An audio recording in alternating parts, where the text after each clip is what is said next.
भारत में तीव्र गति से उभरती हुई एक राष्ट्रवादी प्रतिभा, निडर वक्ता, हजारों लाखों युवाओं की प्रेरणा, भारत की मात्र 14 वर्ष की बेटी लवधी ठक्कर का आगमन ऐतिहासिक नगरी महरौली में हुआ। सकारात्मक राष्ट्रवादी मानसिकता के धनी महरौली वासियों के लिए हर्ष का विषय था कि शायद लवधी की उपस्थिति से उसकी ऊर्जा के छींटे भविष्य निर्माण के पौधों पर भी पड़ जाए और एक वीर बालिका से कई वीर बालिकाओं का मस्तिष्क खुल सके।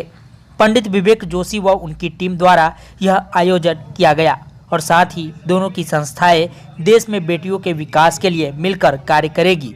विवेक जोशी ने अपनी बेटी के नाम से संस्था की शुरुआत की है, जिसका शुभारंभ कार्यक्रम में हुआ। संस्था ने लवधी ठक्कर का उत्साहवर्धन करने हेतु एक छोटा सा सम्मान समारोह कालूराम चौक थाने के सामने रखा था। यह कार्यक्रम पूर्ण रूप से गैर राजनीतिक था और कार्यक्रम का उद्देश्य युवाओं के अंदर राष्ट्र प्रेम की भावना की जागरूकता का उदय करना था। कार्यक्रम में विभिन्न सामाजिक, धार्मिक एवं व्यक्ति विशेष सम्मानित लोगों के द्वारा लवधी ठक्कर का सम्मान एवं भारत की गरिमा एवं हमारी सांस्कृतिक धरोहर की रक्षा कैसे की जाए विषय पर विचार के साथ चर्चाएं भी हुई है।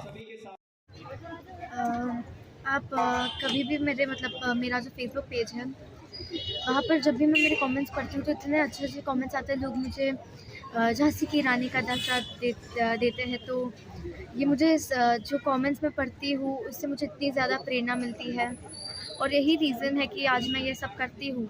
और ये रीज़न नहीं है कि मुझे ये कमेंट्स आते हैं इसलिए मैं करती हूँ। मैं ये सब इसलिए करती हूँ क्योंकि मैं हमारे देश का एक उज्जवल भविष्य देखना चाहती हूँ। आज हमारे देश में हमारी माताओं बहनों के साथ जितना अत्याचार होता है, बलात्कार होता है, उससे मैं उनको सुरक्षित देखना चाहती हूँ, उनको सशक्त देखना चाहती हूँ। ऐसे तो बहुत सारे हमारे महानुभाव हैं जिनसे मुझे प्रेरणा मिलती है, लेकिन मैं सही मायने में झांसी की रानी को अपना प्रेरणा स्रोत मानती हूँ। इसी प्रकार देश की बेटियां जो है अग्रसर होती रहें, सफलता प्राप्त करती रहें और देश को सनातन हिंदू राष्ट्र की जो परिकल्पना लेकर के माननीय यशस्वी प्रधानमंत्री जी चल रहे हैं और संपूर्ण देश की भी यही भावना है कि हमारा देश कम से कम बेटियों के लिए, माताओं बहनों के लिए सुरक्षित और संरक्षित स्थान हो। यहाँ उनके साथ किसी भी प्रकार की दुर्घटना न। जोशी जी को जब से हम देखते आ रहे हैं, उन्होंने इस देश के लिए एक अलग ही विजन लेकर के चल रहे हैं और स्वार्थ के साथ, स्वार्थ से हट करके उन्होंने अपने आप को देश के लिए समर्पित कर दिया। तो हमारी बहुत सारी शुभकामनाएं हैं उनके लिए। जहाँ भी उनको हमारी आवश्यकता, हमारे पीठ की आवश्यकता होगी, धर्म की मंदिरों की आवश्यकता होगी, हम लोग समक्ष करें। नाम नहीं, एक ब्रांड है आने वाले समय की। ये बच्ची हमारी आने वाली पीढ़ियों के लिए एक प्रेरणा बनेगी और मैं चाहूँगा कि हमारी सभी बच्चियों को इसकी तरह होना चाहिए, निडर, कुछ सेवा भाव होना चाहिए राष्ट्र।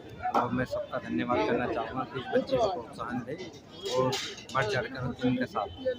देखिए, लवधी ठक्कर एक प्रेरणा स्रोत है बहुत सारे युवाओं के लिए। आज महरौली के अंदर में इनका आगमन निश्चित रूप से हमारे लिए सौभाग्य का विषय है और देश में जिस प्रकार की व्यवस्थाएं हैं उन व्यवस्थाओं को दुरुस्त करने के लिए भविष्य में युवाओं का योगदान बहुत इम्पोर्टेंट है। आज लवधी का यहाँ पर आना, हमारे बच्चे का यहाँ पर आना और इस बच्चे के साथ में आज मैंने भी एक अपनी बच्ची के नाम से एक फाउंडेशन की शुरुआत करी है, क्योंकि निश्चित रूप से भविष्य में लवधी फाउंडेशन और कृष्वी फाउंडेशन दोनों फाउंडेशन मिलकर के राष्ट्र में जो राष्ट्र निर्माण के जो मूल हमारे बच्चे हैं उन बच्चों के लिए कार्य करेगी, शिक्षा से संबंधित कार्य करेगी, ताकि हम अपने जो पौध है उस पौध को इतना मजबूत बना सकें कि भविष्य में वो वृक्ष इतना विशालकाय हो कि उस वृक्ष के शाखाओं से जो फल निकले वो फल ऐसे निकलें कि हमारे राष्ट्र को मजबूत करें, हमारी नींव को मजबूत करें, हमारी संस्कृति को मजबूत करें। इस प्रकार से हमारी व्यवस्था है। Press the bell icon on the YouTube app and never miss another update.